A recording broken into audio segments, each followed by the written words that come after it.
What's up? Welcome back to my channel. Today we'll be talking about my last week of training, so stay tuned. So this last week I had some good practices as well as some challenges I had to overcome.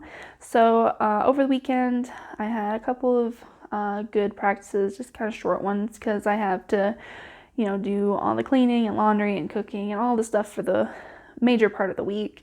And then my big challenge was Sunday night into Monday, I was on call for work, and I haven't been called out yet in the middle of the night. And Monday morning at ripe old 5 a.m., I got called out because I needed some extra help. So I ended up going out at 5 a.m. for a couple of hours, was home for like 15 minutes, and they called me out a second time because I wasn't going into work till 9:30. So I ended up working pretty much straight to the start of my shift. So instead of having that 3 or 4 hours in the morning to do some other stuff that I would normally do at home, I was working. I mean, the nice thing is I got some nice OT out of it, but it also meant that I had to do everything I had planned to do on Monday morning, Monday night. So that included doing the yard work that needed to get done so that my HOA wouldn't get all mad. So I ended up doing that, and I was tired mentally and physically. So I ended up taking Monday as a rest day from training because over the years I've learned that it's really no point in just throwing lead down range if there's no actual emphasis on anything. I mean, if you're doing endurance training, that's different, but after working a 13-hour shift and then doing yard work, I'm not going to spend like 3 hours shooting in order to do endurance training. And even with that, you're still need to focus on process. So I just took the day off and just went to bed early and recovered from that extra long day. But the rest of the week, I had some pretty solid practices. Everything I did was at home because I can't make junior practices when I work this schedule. So overall, I had some solid trainings, mostly working on little tweaks in my process. So specifically my head position consistency. So that's definitely something I've struggled with in the past. It's getting much better. My hold is getting much better as well. Working on trying to get my follow through more consistent because that's been one of my things forever is the lack of follow through. I don't really have any most of the time, but getting better at having that again.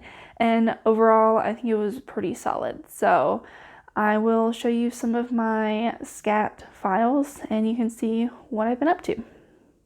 All right, so let's take a look at one of my shorter targets because we don't want to be here forever. So I prefer using SCAT Pro because I like to have the shot group target center number. So basically I don't have to focus on centering my SCAT perfectly every single time, but it'll give me a number if I was perfectly centered for a score. So I can focus on getting it generally in the right area, focus on doing my live fire centered because I shoot both live fire and on SCAT, but I can still focus on my groups and my holds and all that on my SCAT while getting an actual score. So that's why I prefer using Pro because I have not seen that on Expert yet. So I also turn on all traces when I'm looking at my SCAT at the end of the day, at the end of practice, just to see how consistent my approach was and my quote unquote lack of follow through for the most part. So overall, I'm really happy with how I am coming from the top. My consistency is getting closer together in terms of like where I'm dropping into targets, and there's less green movement around the center of the target. Some of my old stuff, which if you guys want to see some of my like progression over the last couple of years with like year and a half with the SCAT files, let me know and I can make a video on that. But Overall, my hold in itself is much smaller around the target. This used to be like full of green. And then obviously my lack of follow through, which I'm still working on. This is also set to 2-second follow through, so if I'm only doing a second and a half, it's still going to show a ping off of the red. So overall, I'm pretty happy with the way things are progressing. My times are pretty consistent on a 10-shot series, 6.5, 6.7, 6.8, and those are getting more consistent on the target as I go. So there's a little more variability here and a little less at the end target, which is, showing more consistency, which is good. My triggering is getting smoother for the most part. 1917 20. Only a few that were like really, and nothing like super bad. My last shot was like the worst one, and it mostly because I'm tired. By that point it was like 11 o'clock at night for this practice, so and it still wasn't that far off from my actual hold because my speeds were still under 20. So my speeds are looking really good. They're under 20.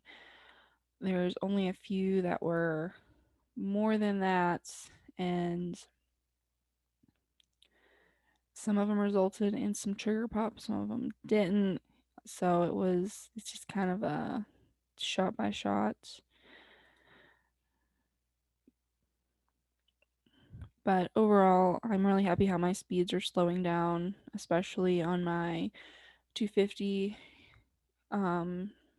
number, because I used to have like super bad, like I was in like the 30s for this number a lot of the time. So that just means I was going on the fly to release the shot. It wasn't really calming down and staying steady at all. So I'm really happy how those numbers are slowing down, and I'm really focusing on continuing getting those numbers consistent as well as my time number consistent, because like as you can see, as my times got more consistent, my speeds definitely became a little more consistent, and my triggerings. So overall, things are definitely progressing in a more to be more consistent.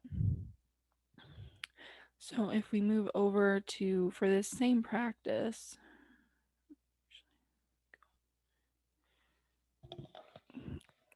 so if we look at, this is the actual live fire of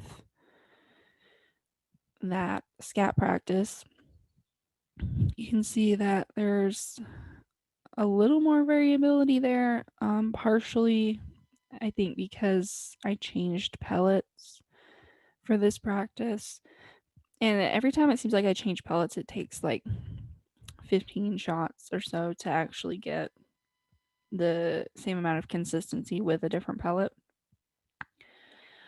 But definitely was struggling with the warm-up still on the first series. Second series, which one on SCAT was a 103.6, wasn't quite centered, so it was a 101, a 100.3, and then I clicked over, centered up on my last series, which on SCAT was only a 101.9, but in live fire was a 103. So you can't necessarily just take the scores from SCAT and directly translate them over to live fire, especially if you're changing up ammo and stuff. But overall, the group sizes are definitely very, very similar. And I was actually really happy that I shot a 100 on this last series. That's actually becoming more common now. Up until about a year and a half ago, I've shot like 1 or 2 100s in my career, and in the last like probably 4 months I've shot like 4 or 5, and they're definitely becoming way more consistent, so I'm super happy about that.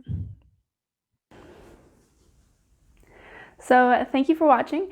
If you like following my journey and learning a little bit about my sport, please follow and like this video.